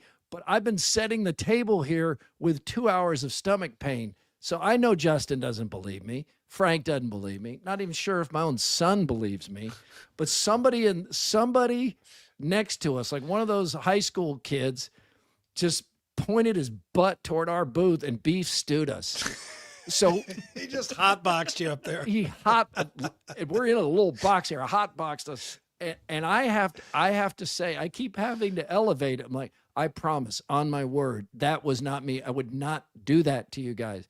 I can still see they didn't believe me. So then I'm like, life of my children. It was not me. Yeah. I still don't know if they believe me because I am the main suspect, and I get it. Oh yeah. But it wasn't me. It wasn't me. Yeah, you were like Lance Armstrong claiming that everybody else is cheating except him. Yeah, right.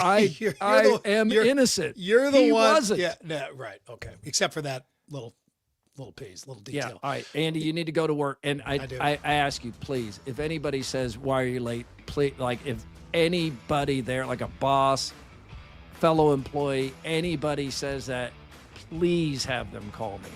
I would love to talk to them. I've got some annoyances and grievances I need to get off my chest anyway.